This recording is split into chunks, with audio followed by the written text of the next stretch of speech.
Hello, good evening. Gary Edward Geddo, psychologist, psychotherapist, instigator of the 70-day challenge. Today is the 9th of June, Monday, the 9th of June. And today is a day that's quite special for me because it's a holiday day in our canton, our state. It's called Pentecôte, and it's a day off. And so I'm having a day off. I'm having a lazy day. And I thought I would talk about my lazy day because I realize just how important it is and how useful it can be to take a day off from time to time. Now, I do understand that some of you have very, very busy lives, that some of you have small kids or businesses or whatever, and to take a day off might be a luxury that you cannot afford a whole day. And I'm talking about holidays and things like that. I mean, when you go away for holidays, if you've got small kids, you still are responsible, look after the kids and make food and other responsibilities. But what I've realized is that by taking a day, by taking some distance, it can be very, very important. It can be very functional.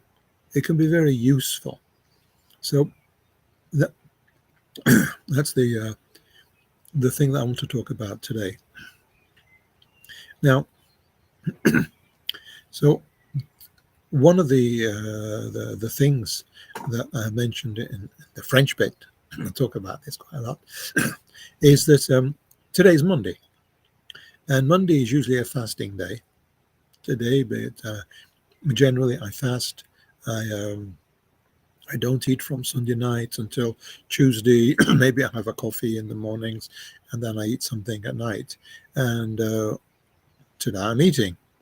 Drinking quite a lot of milky coffee, and sorry, I got something in my throat, a frog in my throat. See, I've been eating a frog, and I thought, no, this is a holiday. This is a day off. This is a day to, if I fancy something, I had a cheese omelette for breakfast. I just fancied a cheese omelette. As I said, I don't usually eat anything on Monday, so to have a cheese omelette during the day is quite a lot. And I'm going to eat tonight. And this idea to say, okay, this is a day for me. Now, it's not that I've done nothing today. I planned to do some work on my terrace. That's what you can't see because of the light, but I am sitting on my terrace. Part of it's covered, part of it's open. And I plan to the paving stones are all wobbly, and we're going to sort of, a friend of mine was going to help me solidify them, and we realized we didn't have the right materials, so it didn't happen. And what is interesting, though, is that I have had a project to close in the terrace with some sliding doors that were just open and close. Now, to do that will be quite expensive, quite complicated, and I would also need possibly planning permission from the commune to be able to do that. Now, that's what I planned, and yet when I was laying in bed today doing nothing, I wasn't doing nothing. I was thinking. And I was thinking that maybe there might be an easier, simpler way to do this. Because it came to my mind that to do these sliding doors, these partition doors, would cost an awful lot of money. It could take a vast amount of time to get the planning permission, or the permission that didn't need planning permission to come through. And I would have to expect not to maybe do it till next year. And I thought, yeah, but what am I going to do this winter? And I thought, well, is there something else that I could do temporarily this winter? And then I thought maybe I could get a sort of a transparent curtain, plastic, that would cover and block. And then it occurred to me that maybe that could be the solution. So I went and hunted through the internet, and I found that there are specific plastic sheets that are made to do exactly that thing. So what happened? What happened today is that I have saved myself thousands and thousands of francs because the actual plastic sheets cost almost nothing, like 20, 30 francs, 20, $30, pounds, euros, whatever particular thing, 40, as opposed to hundreds, if not thousands, for these doors that I was going to get built specifically for this purpose. So what has happened? By taking a step back, by relaxing, by not being rushed to get something done and saying, well, maybe it'll take time, maybe there's another solution, maybe this, maybe that, maybe the other, I've come up with a much, much better, much, much cheaper solution that will do more or less the same job. And yes, there were some fancy bits and pieces I had to think about that I could take it off and put it out and put it off and put it down and do stuff like that. But we came with we worked it out. No big deal, not expensive, and quite easily to do. So sometimes just by taking a step back, just by giving yourself the space to breathe, you might find out that a lot of the things that you're rushing to do and that you're taking an awful lot of time, an awful lot of energy to do, are not necessary. Maybe the job itself is necessary, but maybe the way that you're getting it done is wasteful, is uneconomic, is inefficient. And often to be able to take that step back, to reflect, to dream, and say, what am I doing?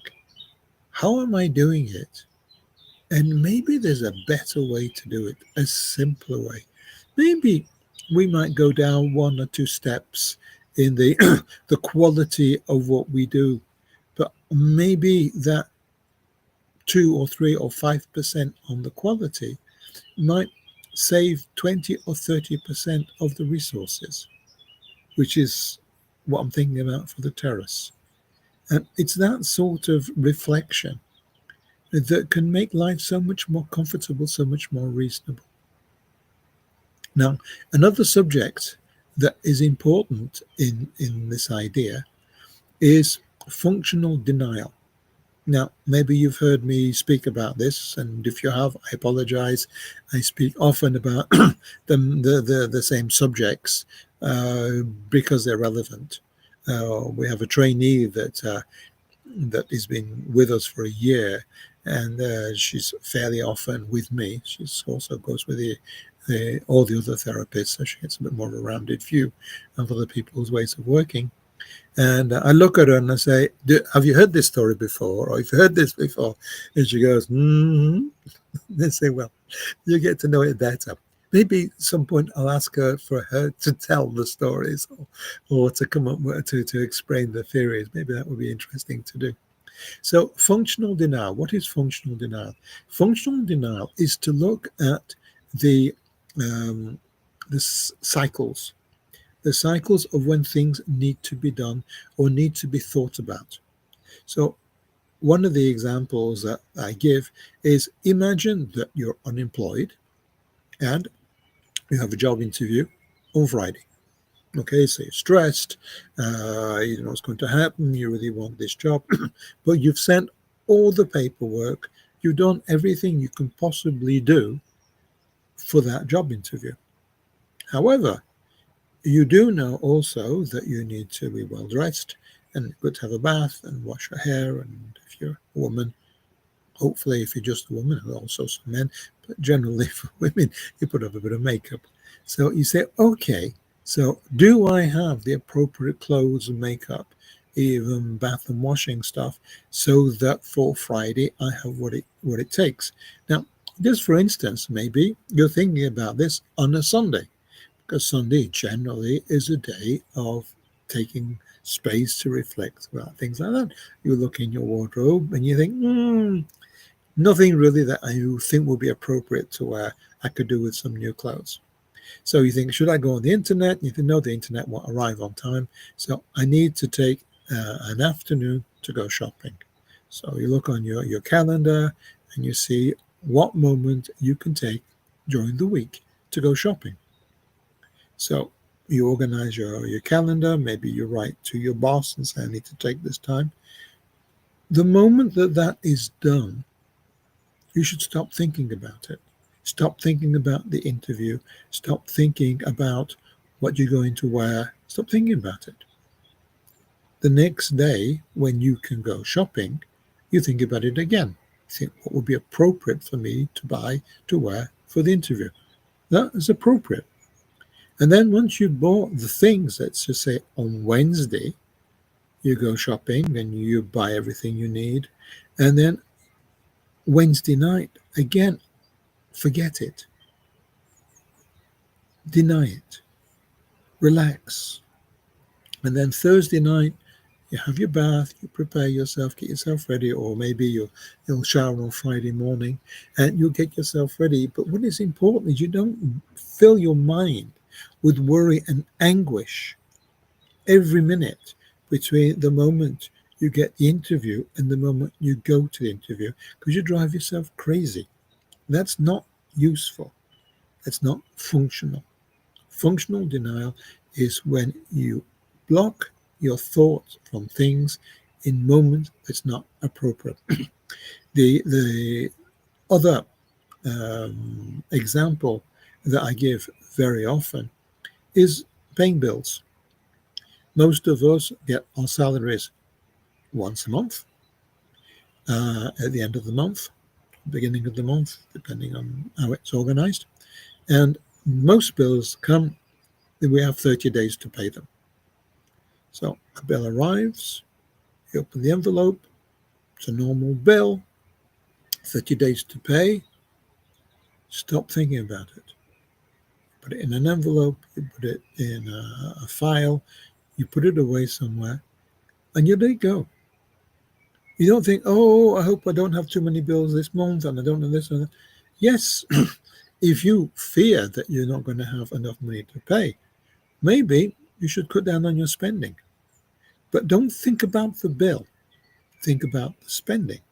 And if you have just normal bills in a normal month, then to be thinking about each bill as it arrives and think, oh, I need to pay this, I need to pay this, I need to pay this, it doesn't help, because more than likely you don't have enough money to pay all your bills a month in advance.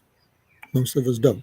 Most of us have to wait until our salary arrives, until we have the money to pay these bills. So to think about them more than necessary is not functional. However, I have some patients that don't open their post. Now, they deny. Now, that is dysfunctional, because by not opening their post, they can get reminders and then they can get into trouble because of not paid their bills. And fortunately, those patients that don't do that, I support them bringing their bills to the session. Which is a weird thing to do, but during the session, while we're talking, we're telling us about their week and their thing, they open their bills, they look at them, they sort them, they throw away the rubbish, and they put them in another envelope, or they put them together, things that need to be paid. The dysfunctional denial becomes a functional denial, because they know that at some point they need to pay them. So that is just something that we need to keep an eye on, is that can we reasonably deny something for a period of time to give ourselves the space to reflect and to re-resource. Yesterday, I don't know if you saw it, for the guided meditation hypnosis, I told the story of a little train, little engine, little train, that was going up a quite steep hill, and it realized quite soon that it didn't have enough coal, enough resources in its engine, in the actual train bit, to do what it needed to do, to go the distance. And it started to worry about it, it started to stress. And eventually it stopped at the station and asked the station master if the station master had any coal. And the station master started to laugh. He smiled and then he started to laugh. Do the whole part of the story. And the train was a bit upset. Says, "Why are you laughing? What's so funny? You know, I'm out of coal, I'm out of resources, I'm out of energy. I won't be able to succeed to do what I need to do." And then the station master, he went to the wagon that was behind, and he took off the tarpaulin and just full of coal. It was a coal truck. What had happened is that the little train, because it didn't have the habit of needing this extra energy, because it's used to only making short journeys, he didn't know. And he didn't think to look behind. He didn't think to see what resources he had. And it was only by stopping, it was only by asking. And generally, we ask ourselves things. We talk to ourselves, either consciously or unconsciously, quite a lot, or other people. And in that moment, then we find that we have the resources that we need that we didn't realize that we have. And the story of the little engine wasn't based on totally on that, but it's very important that in that moment that you stop and you ask yourself, what other resources do I have? What can I find within myself? What solutions could I imagine to do things with? Because we have complicated lives. I know that. Our lives are very full often. We are exhausted. Some of us, especially the women, often run from morning to night. They get up in the morning, they get the family up and awake, they make breakfast, they take them to school or send them off to school, then they have things that they do all day, and then they're making dinner at night and maybe helping the kids with the homework, getting the kids, doing homework with them, seeing to the food, and then clearing up afterwards. It's very long days for some people. Nowadays, men are a bit more participative, but often we seem to be running a marathon on a daily basis, and this is wrong. This is dysfunctional. Either that, or even or at work, you go to work early, you work long hours, you never seem to get everything finished on time. You think about your work when you go home. Maybe you take some work home with you because it's not getting finished. This is dysfunctional. This leads to burnout. And I've had many patients that have this burnout because they've not had the capacity to take a step back, to relax, to not stress constantly for things that they shouldn't need to stress about. And the idea to take a lazy day or to take a few hours, it's very, very important that you structure your life so that this is possible. Now, I know if you're looking after young kids, it seems very difficult, but if you know some other people with young kids come together, they have a play date, they play together. As parents, you keep a vague eye on what they're doing. You have a coffee, you have a drink, you relax a bit. It can be done. It's a question of decision. The time you have for yourself to relax, to look after yourself, to recharge your batteries, these are incredibly important, because if you don't, you will dysfunction. And even you say, I can do this, I have the means, I have the energy, I am tough, I'm a fighter. Um, yeah, maybe you'll succeed to do it, but at what cost? And maybe not a physical cost, maybe an emotional cost, maybe cost to your relationships, maybe the fact you become grumpy or unhappy or sad or just depressed, because there are many, many people in the world that work, and they work an awful lot, and they're committed to their work, or they're committed to their family, and they are deeply, deeply depressed because their life seems to be a never-ending marathon of chores and efforts and responsibilities, and there never seems to be any me time. And that is dangerous, is unhealthy, and strangely enough, is inefficient. By taking a step back from time to time and thinking, what am I doing? For instance, I had a woman once that was a great mother. That was important for her to be a good mother, to do everything for her family, and the food had to be bio, had to be this, had to be that. And she was cooking. She cooked a lunch for her kids because in Switzerland, because it's Switzerland's strange, because there's part of it that's quite modern, and a lot of it is still functions like it was villages. And in the old village system, it was normal for the whole family to come home at lunchtime, and especially people working in the fields. Lunch was a very, very important meal. So what they happened was that people would come home for lunch and would have a 2-hour lunch break. And the schools were organized the same way.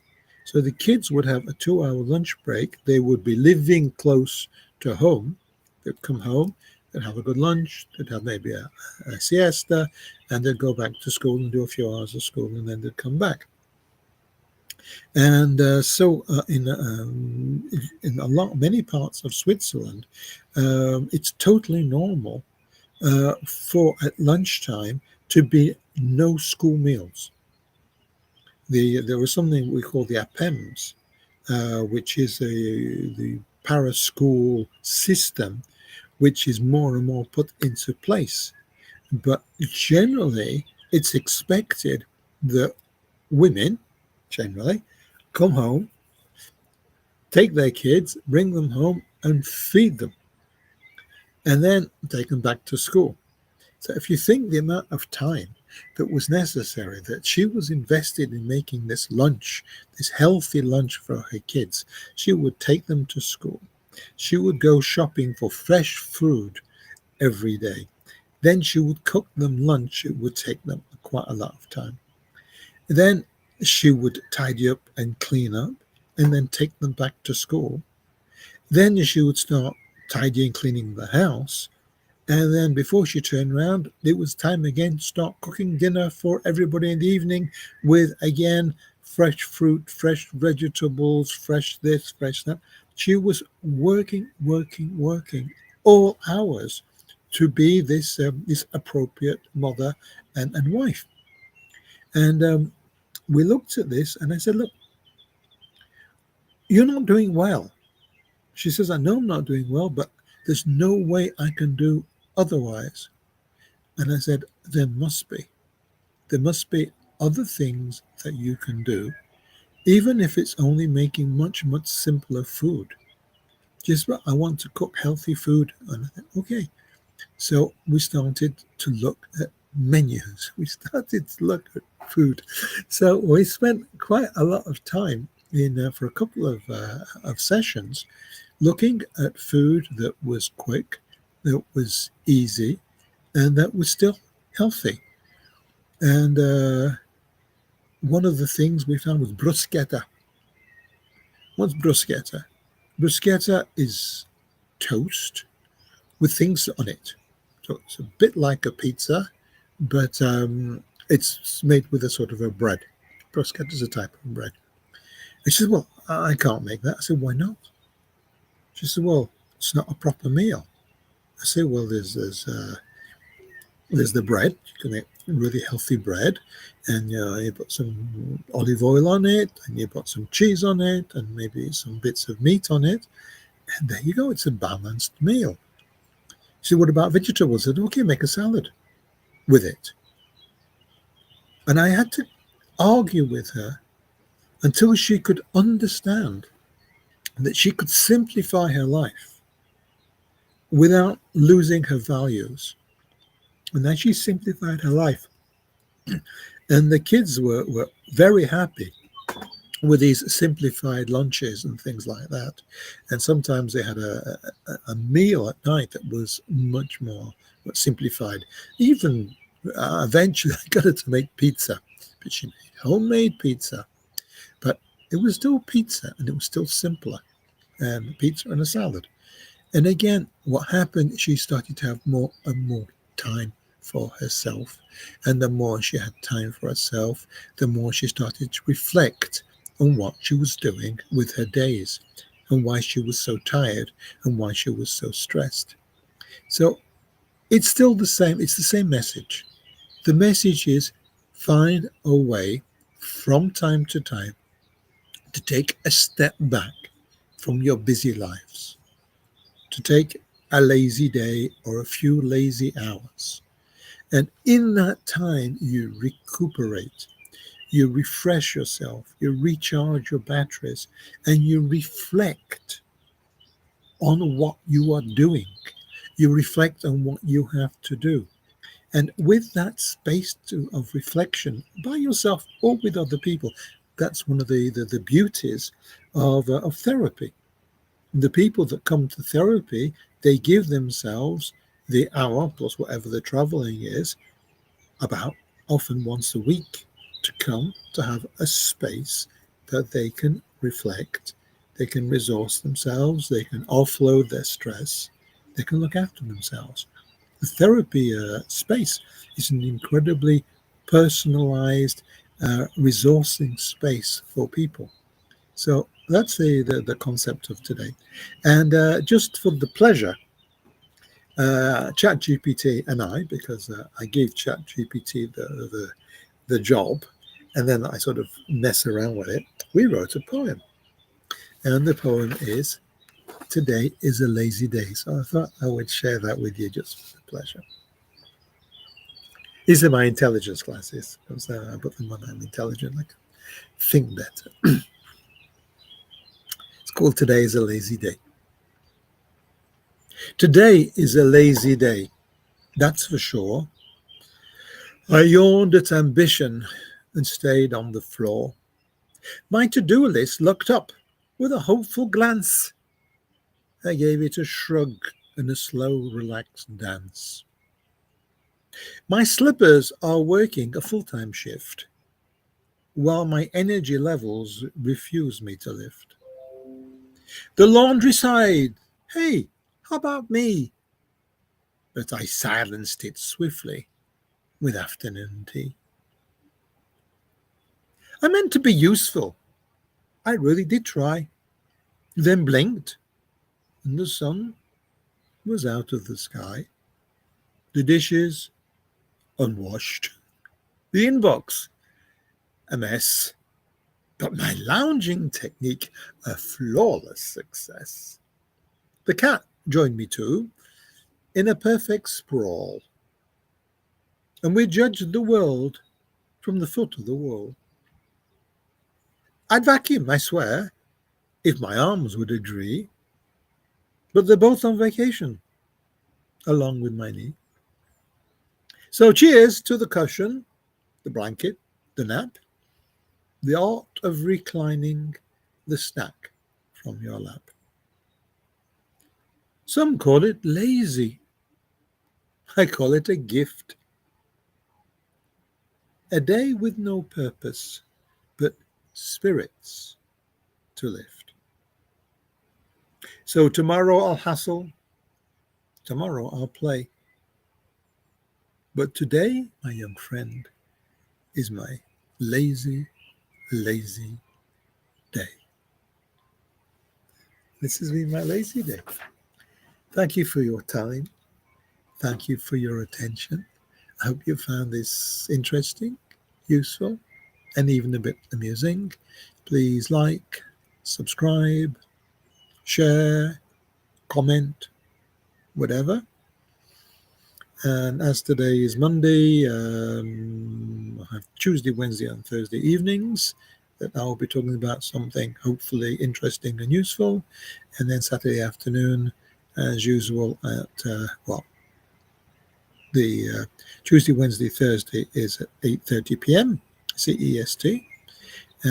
Saturday is at 4:30 p.m. CEST. And Sunday is guided meditation, again at 8:30 p.m. So, hope you find it interesting. Bye for now, and I'm going to have dinner, which is so unusual on a Monday. Ciao.